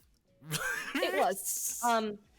I ran off stage during our first song because I started having like acid reflux. I've had chronic acid reflux since I was in middle school, and I ran into the audience and went to my mom and took medicine and then ran back on stage and kept going. It was like a Tums basically. It was Pepsid, which is stronger Tums. And I went on it and I kept performing and I did the whole thing and I cried like a baby. And then Jenny was there, and Jenny was on stage too. We didn't really know each other at the time, but Jenny hugged me after I went off stage because everyone in my group was sobbing, and then we ended up holding up, and everyone was like, "Can you please stop crying on the side stage? We need the next people to go on." Which honestly, like, yeah, we did. So like if I was a showrunner, I would be like, "Aw, can we move this to the side?" We need to keep going. So like, I totally get it. But I think it's just so funny. But yeah, no, that was the hardest thing I'd ever done in a performance setting, and I wouldn't be where I am. So, indeed. On the other side of the spectrum, what would you say is your favorite performance that you've done? My favorite performance that I've done. I thought about this. I did. Because I've done a gazillion. I will have to say was Otakon 2023. I did 2 performances that year. I just for some reason, I don't know what it was about my energy that year, about the crowd's energy that year, about the convention or whatever. Otakon 2023 was my favorite performances, both of them, because I did 2 that I have ever done. I don't know why. I don't know if it was just the performances, like the dances I got to do with my friends. I don't know if it was, I don't know. It was such like an idol performance for me. I got to sing Himitsu no Mama for the first time. I got to sing Colorful Dream. It was just so much fun with my friends, and that's really, really what I love the most about it. Otakon this past year, I didn't perform because I was taking a little break from performing because I had done 10 performances in 16 months, and I needed to sleep, and so I did. But next year, I hope to come back with something as good as 2023, so I can get back at it and get back in the game. In Otakon's game, at least, because I'm already back in the game. But yeah, that was probably my favorite. I don't really know what it was. It's just very special to me, and I just loved it. Being, I guess, like in the scene for this long, I guess we do have a lot of people that are starting out or have recently debuted that watch IDOLEYEZ. What would you like? What advice would you give them if they're starting out?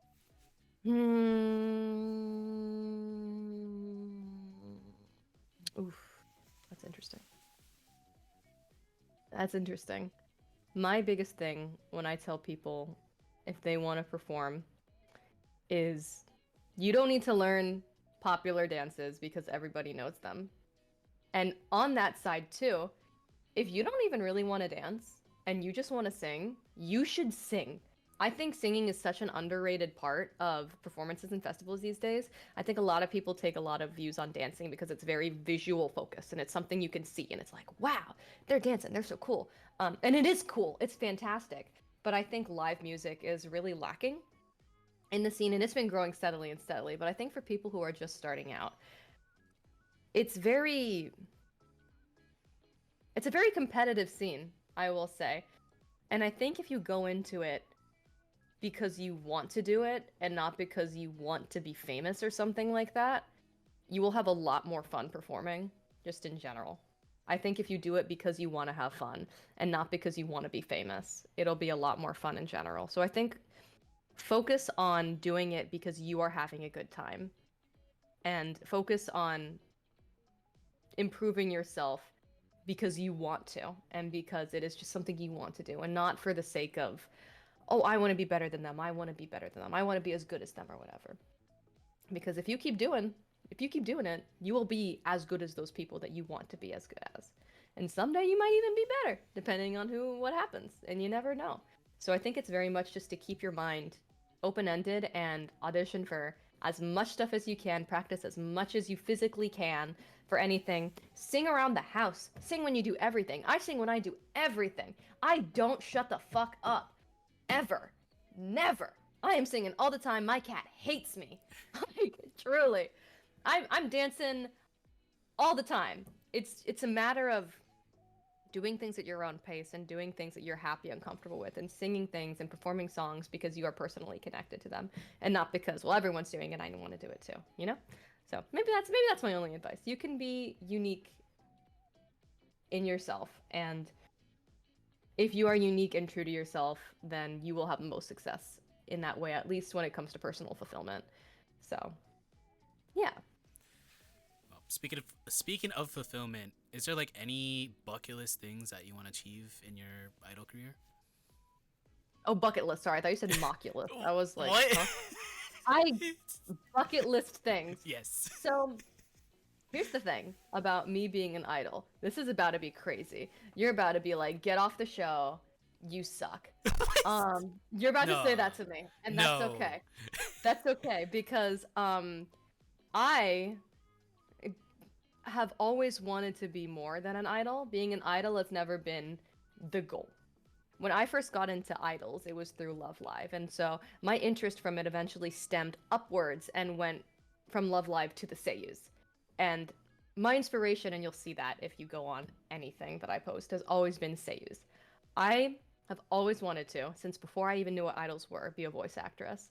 And it's always been my dream job to be a voice actress. I did acting classes when I was younger, but I never knew exactly how to go about it. And so since I love singing and performing and stuff like that, I really wanted to be an idol as well, because a lot of voice actresses were idols first. And so it's also just something I like doing, you know, like just objectively. It's not like, oh, I only did it as a stepping stone. No, it's something I really enjoy doing as well. But my bucket list thing, I guess, in general, as a performer, is that I would love to voice act in something, anything. Or I would love to sing the opening for like an indie game or something like that, and just be sort of that title in order to sort of step into that industry. And recently I've gotten really close to like a really great voice actress who I need to chill her out a little bit because she's my girl. Um, she's a French voice actress who is like self-produced almost completely, but has done like French dubs of like a bunch of the Revue Starlight movie reviews, which are really difficult. And she writes all of the translations herself, and it's just she's very, very talented. And as I become closer to her, she's sort of like welcomed me into this world of voice acting that I never thought I'd be able to step into. Abby, I swear to God, um, I never thought I'd be able to step into. Sorry, that's her. I'm sick of her. Serena_Zyzen, I'm going to set your house on fire. In Minecraft. Sorry. In Minecraft. In Minecraft. In Roblox, in Stardew Valley. In Minecraft, but yeah, no, it's just been great. And you know, since then I've joined some fandom projects and stuff like that I've yet to really get the ball rolling. But I think my dream, my goal, my bucket list would really be to become a voice actress and be able to perform as a voice actress. Very similar, I guess, to what Phoebe does. Honestly, and Phoebe has been a huge inspiration for me too. Being friends with her has just been like the best. I love her. I love you, Phoebe. I love you so much. She really inspires me. Serena really inspires me. And all of the guests that I've got to work at, like through conventions, through Otakon and stuff like that. Like I met Emmy Lowe. She was really inspiring too. I'd really like to break out into that industry in any way that I can. And I feel like that is sort of the bucket list idea. Also, if there's ever a Northwest Idol Fest, but Northeast Idol Feast or whatever, I'd like to do that too. I have a lot of issues when it comes to traveling long distances as of recently, so I haven't been able to go. Also, this year it was the same weekend as Anime USA, and that's my baby girl con, so I can't throw that away. But I'm really close with a lot of the people who organize stuff like that, and so that's also a bucket list item. But yeah, no, I'd really like to get into voice acting and being like a singer voice actress, like a seiyu. That would be the dream, truly. Well, we have like one. We had Phoebe, who idols also does voice acting, and then possibly you. So we'll see what I've the done future some holds. stupid stuff. Oh. I've seen. I mean, if you go, I've done some stupid stuff on Twitter. I did a Halloween thing. Oh yeah, the pin tweet, right? It's not my pin tweet anymore. I took it off because it's not Halloween. I went back to what it originally was. Happy Halloween! Don't come to my house or I'll suck your blood. I'll suck your blood. Oui. Sorry. My ass, shut the fuck up! Sorry. We talked about it a little bit in the beginning, but is there anything that you want to see improve in the kaigai idol scene? I want more live singers. I really, really, really want more live singers, and I think we are getting there so much. I also really want to see more idols perform with bands, because I just think having that background bands, and background dancers have also been just really cool. I think it can be difficult to work with that. I mean, I know it can be difficult to work from that, with from personal experience and stuff like that. I've had backup dancers, but and I love them with my whole heart. And I think backup dancers really elevate your performance in general, especially as a soloist. So I think getting that would be really cool if you were able to work with it. Working with live bands would be really cool. I'm in a band. I started a band. It's called Hebe Chord. It's for hibike, which is like to resonate, to make resonate, and chord like piano chord, like guitar chord, you know. And we had practice today actually, and we're gonna be performing at the next Annie Party event in January because my boy Alvin hooked us up. Love you, Alvin. And that's something that's also been like a bucket list item for me as well, is to perform with a band and be in a live band, because I play so many instruments already, and I think live music is such a beautiful thing, and being able to really incorporate that into the idol scene would really, I just think, elevate it. Having a band in the background with an idol dancing around and singing on stage, sick. Just sick. It's just so cool. And so I think I'd love to see that more in the idol scene. More backup dancers, more live singing, and more live music in general. See. Well, who was it? Yumemi. It was Yumemi who performed with a live band and really loved it. That was their favorite performance that they've done as an idol. For sure. I think that's like the only one that like really performed with a live band. So I'm very keen on like seeing like stuff like that. Royal also did it. There's Royal performed with Eternal Hoshi, which I thought was really cool. And then of course you have Leica Pillion. I said Leica Pavilion to her face. At Otakon. Like, oh my god, are you so I'm like, oh my god, you're Leica Pavilion. She's like, can we be friends? I was like, yes. And I just screwed up to her face. And then the day after I got COVID. So maybe I'm just gonna blame that on COVID. No. I messed up her name to her face. Girl, if you're out there, I love you. I'm so sorry. I read your name wrong until after Otakon, and I was like, god damn it. But I just think it's so cool. I was really inspired by Eternal Hoshi, but I've always wanted to do it as well. So that is something. I've always become the type of person where I'm like, if I want to see more of this in a community, I'm gonna do it. And Hibikoord, even though we haven't had our first performance yet, all of our practices have been really great. And I'm really excited. I'm really excited to see more of it, because the more that happens, there's also Hamako idols, which are idols that perform with a live band too. The more you see it, the more it'll happen, the bigger it'll get. It'll be just fantastic. So, yeah. Well, one last thing. Well, apart from the bonus, one last thing I want to ask that I always ask like every single guest.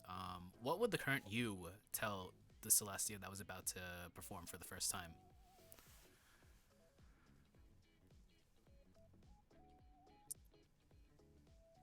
Like the Celestia, like my first solo stage, or like back in like 2017, like. Why not both? Okay. So for the Celestia, that is like my first solo stage as myself, I would say. Oh my god. Oh my gosh.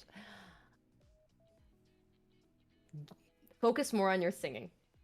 That's what I would say, because I went from being just a dancer to trying to sing and dance at the same time. And I was able to do it, and I think I did okay with the very few videos I have of that performance. But the biggest thing I would say is that dancing, while it's fantastic, live singing has always been what I've been more passionate about. So if I'm more passionate about it, I should focus on what I'm more passionate about rather than what I think will draw more people in. Because if you're passionate about it, people will come and see. 2017 me.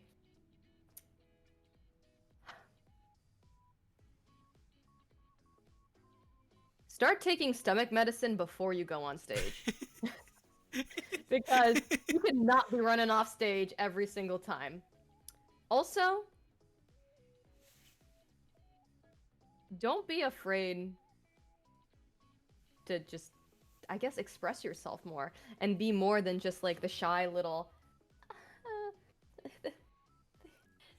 thanks guys. It's, you know, when I was Rico in Puka Puka Aqua, you know, people thought that I was playing the character when I was on stage, but no, I was just the youngest in the group.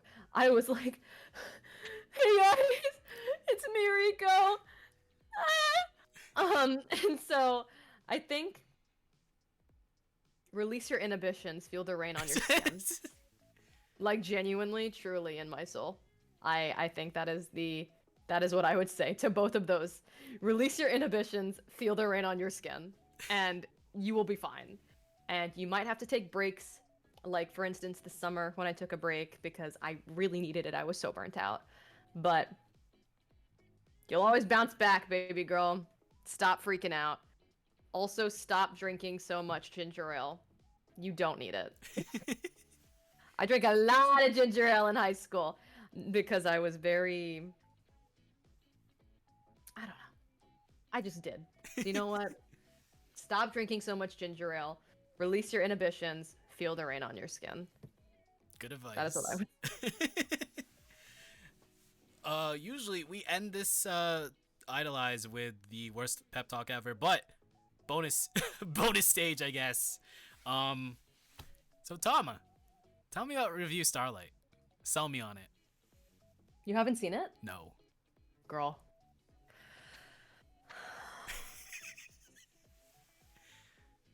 Shoujo Kageki Review Starlight is a series with a bunch of very good seiyus that are in it. For instance, what might sell you, Mimori Suzuko, Umi's voice actress, is one of the main characters in it. She is Hikari. Hi, Tip. Love you. She is Hikari. She's one of the two main characters of it. Alongside that, Ayasa from Poppin' Party. She's Arisa. She voices another character in it. She's Karuko. Aiba Aina voices in Revue Starlight, which is Yukina Bandori's voice actress. She voices Saijo Claudine, who is my favorite. She is my favorite character. You had to guess. You had to second guess it. No, because she's my favorite character, but the one I relate to the most is Tendo Maya. These spot difference challenges are getting super hard, guys. Anyway, it's a multimedia project, right? So it's not just an anime. It is an anime. There are 2 movies. There was a game. I heard about the game. Died. Rip. At Otakon. Otakon, the game died, or the announcement that the game died happened right before Otakon. So when Otakon came around, I cosplayed Maya at the event, and I had multiple people, some of which I didn't even, personally know, walk up to me and be like, I'm so sorry about your loss. And I was like, I know, I'm sorry. And then even Aiden was like, yeah, when I saw the announcement, I was like, oh god, Tama. I was like, yeah, but there was a game. And the biggest thing about Revue Starlight that they make the most money on, that is the biggest thing, is the stage plays. And so the stage plays follow a different storyline from the anime and movies, technically. Sorry, I looked like Mr. Beast. And basically the plot is like, you got this, you got these girls. They're in a theater school, and they're just in a theater school. They want to be actresses. They're all rivals with each other because they all want to be top star, top of the class or whatever. And then one day this girl shows up, Mimori Suzuko, except British, shows up. I'm serious. Really? Shows up. And then she's like, hey guys, I'm gonna be your new transfer student. And then the main character, Karen's like, holy shit, my childhood friend that moved to London when I was 4 is back at my school, even though we made a promise when I was 4 that we'd perform together. And so basically what happens is that they get these messages on their phone, and there's a photo of a giraffe, and you're like, what the hell? And then basically Karen didn't get this message, but stalks Hikari out of the dorm and stalks her, and then she opens this elevator shaft and then falls. And she falls down this elevator shaft, and as she's falling down the elevator shaft, she sees these 2 characters. Sato Hinata voices a character in it. She is the voice of the other one, not Sarah, Leah from Saint Snow, and also Mizuki from Project Sekai. Her voice actress is in it as Hoshimi Juna. 3rd best character. Technically. But you see these 2 girls fighting. Leah and Umi are sword fighting with real weapons, like dead ass, in this giant underground theater. And Karen's just falling through this elevator shaft, and then she lands on a giraffe. And the giraffe is like, hey, welcome to the review. And Karen's like, why are you speaking? And he was like, don't worry about it. Look at these people dancing and singing and fighting for passion and stuff like that.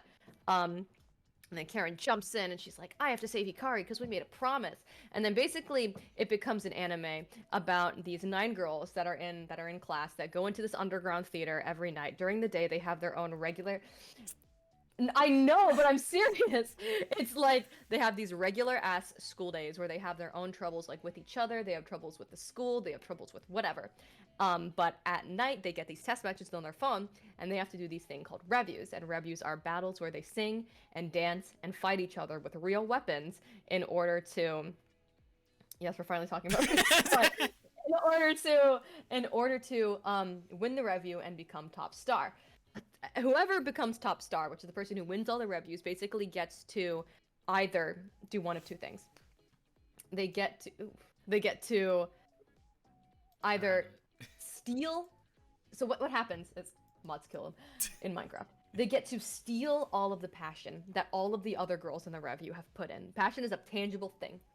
And they steal all the passion, drain it from the other girls, and become the top star. They take all their passion and either become great as they are, or they can use the crown to, it's a crown, to go to their fated stage, whatever they want.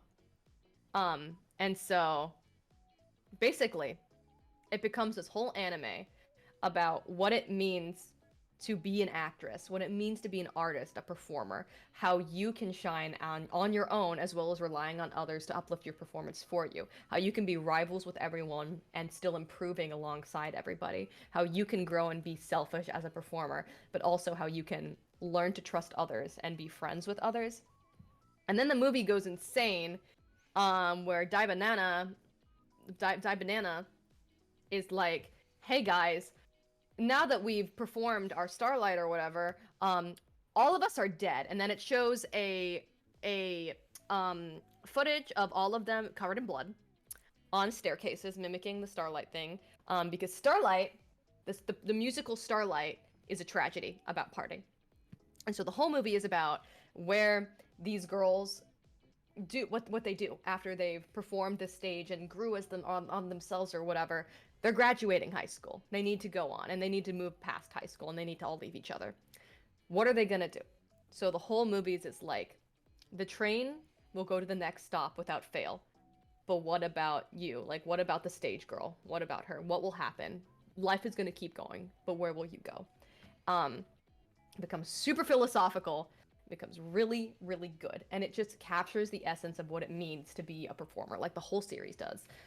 Even the game, when the game had the worst rates in the world. It was so fucking bad. It was so bad. But the stories in the games were really good. They brought in new schools with new characters and stuff like that. And some of them live on, and some of them technically live on. It's difficult to describe, but you know, the stage plays are where it's at. The stage plays have very similar stories of that stuff. Just with these different schools and having different interactions with people, and just seeing them perform live is such a jaw-dropping, beautiful experience because they are all so talented, like ridiculously talented. The cast has a lot of like name seiyus and stuff like that, but it also has a bunch of people who are big in the stage play world and have never acted in anime before. So like Maho Tomita. Teru Ikuta has technically acted, but she's Natalia from Idolmaster, the one from Brazil. Same voice actress, totally different vibe. Koizumi Moeka didn't do anime really very much before Revue Starlight, and now she's Shioriko from Nijigasaki, which is really cool. Other people and stuff like that. Stage play actresses going into anime actresses going into stage play. It is quite literally the merging of all that. And then they do these fantastic performances, these idol-like performances, because they're not idols. It's very important to know that they are not idols. They're actresses, and they're performers, and they're musicians, but their performances are just insane. They are such good dancers. They are such good singers. They are such good actresses, and it is like the most full, beautiful franchise you will ever see in your life. It is so good. You know what? I'm gonna watch it. I'm gonna start watching it this week. so Okay. There's a very specific timeline that you have to follow. Can you DM me that? I will text Brooke about it. Oh yeah, Momoyo was also a stage play prior. Yeah, Momoyo was in a stage play. So a lot of them are from the Sailor Moon stage plays as well that have transferred over. There's a very specific timeline.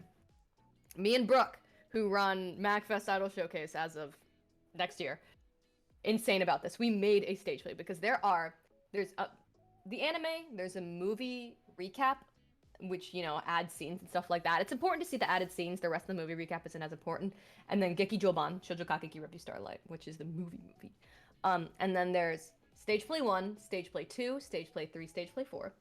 But then there's also the spin-off stage plays, Blue Glitter, Edel Delight, and then there's also the junior high stage, Blue Glitter, Edel Delight, and then there's the junior high stage plays, which is Regalia, Rebellion, Remains, Baby Blue, and then, as of just this past week, there is the Wartime of Farewell stage play, which I guess I didn't watch the Wartime of Farewell's stage play. They kind of hinted at it at one of the other stage plays because it was like the first event in the game. I think they're just making plays now based off of plays that they did in the game, I guess. But it goes hard. Disgustingly hard. It is so good. They are so good. Important thing to note, I am Yuri connoisseur. All right, guys, that's something that I'm never gonna not be proud of. These are my girls. Okay? Get your fucking... These are my girls. Okay? They kiss. Mwah, mwah, mwah, mwah, mwah. They kiss. Okay? Just joking him. Watch Shoujo Kageki Review Starlight, and I will release that. This has truly been our reviews. Actually, that's true. And then at the end of the movie, at the end of Geki Joban Shoujo Kageki Review Starlight, the movie, Ijo Karin looks at the screen and goes, "This really was Review Starlight." And then the movie ends, and I'm being so fucking serious. I'm being so serious. She goes, "We finally played it all out. Review Starlight." And then the movie ends. It's like 2.5 hours. And you're like, "Thanks, Karen. What the fuck?" And then the stage plays make even less sense. Okay. Even less sense. Review Starlight tier list. I have 4 more minutes before I'm not allowing myself to speak about this anymore. More like 3. Review Starlight main 9 girls from Seisho tier list. Fight me about it in the comments. I want it to be said. I do not dislike any character from Seisho. I think they're all fantastic characters. There are just some that I want to put into a blender and drink like a smoothie, and some that I want to put in a little blanket and set by the warm fire. You get what I mean? Yeah. And then there's some that I want to take and bash into my skull until they become mush and seep into my being. You know? Yeah. It makes sense. Yeah. So, best girl, Saicho Claudine. Love of my life. Everything to me in the world. This is my baby girl. And this is my stupid... To Aiden Akutagawa, this is my Akutagawa, okay? Saijo Claudine. Next, Tendo Maya. She's just like me for real. Okay? After that, Hoshimi Juna, which is... She has glasses, she's student council president. My type of character that I love. Daiba Nana. Super nice. Her name's literally Big Banana. Her name is Daiba Nana. They call her Banana. Her hair looks like bananas. And she commits homicide. What? What is this anime? And she's so real for that. It's true. I'm being dead ass.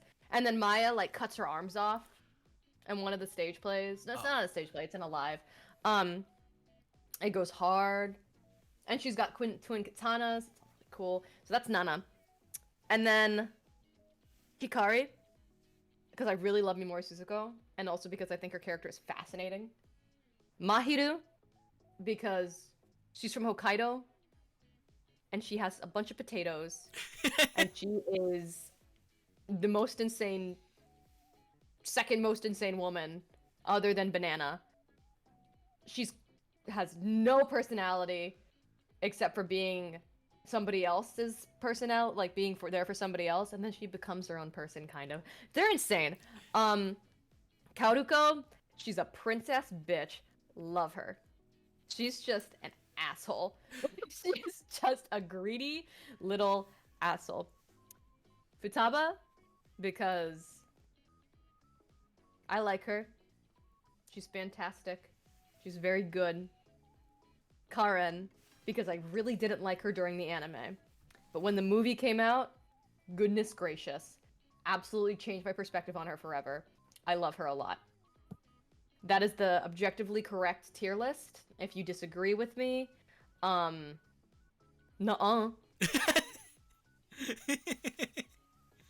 Nuh-uh. Make sure to follow my Twitter, where I post my objectively correct review Starlight event. My object. You actually put my Twitter? Yeah, I did. Don't follow my Twitter. I feel like you can, but it's where I put my objectively correct review Starlight opinions, and sometimes I talk about being an idol. Not here. That list is right. Exactly. I'm right. Follow my Instagram, where I'm normal. Like, well, I'm most normal on YouTube. Check out my recently posted Baki no Hana cover. Yes, that one's really good. Like, really good. Thank you. I tried very hard on that one. I can admit that one is very good because I did my damnedest. And that song is hard to sing. Watch Shoujo Kageki Review Starlight. Watch Bandori It's My Go for Ave Musica, because I didn't talk about it, and we won't get into this, or else that would be another 2 hours. Ave Musica is sort of getting up there with Review Starlight. Ave Musica release January 2025. I will become a new person. It will not be good. Make sure to check my Twitter for updates on the person I will become when this anime gets released in January. And maybe one day I'll be a normal idol, but I don't see that ever happening. I can't. I tried and I tried and I tried and I tried, but I just like, I'm too authentically myself. No. I mean, like, technically, but it's more like I don't know how to. There's a bug in my house. I don't know how to shut up. And you know what? People find it redeeming and chaotic, and okay. Anyway. Well, that was a good talk. I'm gonna watch Review Starlight probably tomorrow. Yeah. Start tomorrow. I guess we gotta take it home, because like you did say we have to take it home by 11. But I do. I have to go to my big boy job tomorrow and do my big boy work. I usually go to bed at 8 p.m. Oh so shit! Sorry. Oh my god. Yeah, I am so sorry. No, it's okay. I wanted to be here so bad, so it's okay. Well, we have like one last segment called the worst pep talk ever for exactly 1 minute and some change. I give the guest the horrible pep talk. So 1 minute on the clock. Wait, I have to say terrible pep talk? Me. I do. Oh, okay. So, Tama, don't be so harsh on yourself. Clover Dream was good. It was fine. Honestly, I'm looking forward to the future projects. I'm looking forward to like the future covers. I really liked your recent cover. Really liked it. And then I really liked your most recent track. I didn't know it was just the process of buying tracks off Aiden, but it was a good collaboration, so that's fine. What else? This is probably like up there with my favorite episodes, alongside like MS Paint Palette, Aiden, Melancholia. Who else? I just love yappers.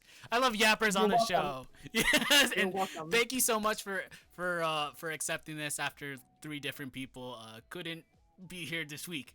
But yeah, oh my god, Sure. Tama. I love being choice number 4. but like I would have had you on the show eventually, but a lot of substitutions. But thank you so much, and yeah, probably one of my favorite episodes I've done. So thank you so much, and Of course. so keep doing what you're doing, and I'll be down to support you as much as I can. So. No one can stop me if they tried. Minute 20. So yeah. I kept chiming in. That's my show, my yapper. Yeah, no one can stop me if they wanted to. And people have tried. And by people, I mean my bank account.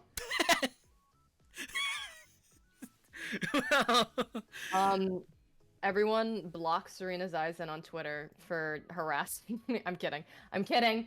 I'm kidding, guys. I just need to stream Leave Your Life by Celestia. Well, yeah. Honestly, follow Celestia. Please. Might as well just do the command again. There we go. Thank you. Don't follow the Twitter. And I guess I don't know. I mean, you can, but like, maybe no follow one's the gonna Twitter. want to. You can, I have my new pinned tweet going back to what it originally was now that Halloween is over. And the pinned tweet is, as I read, and I will read it again for everyone who knows. My issue was that this was never supposed to be my main. I just got locked out of my actual one and then gave up on trying to hide. This accidentally became my main, and I believe anyone who follows this account simply has to suffer the consequences. So, like, if that's what you just... I treat my Twitter account like it's my Tumblr. It shows. It shows. Yeah.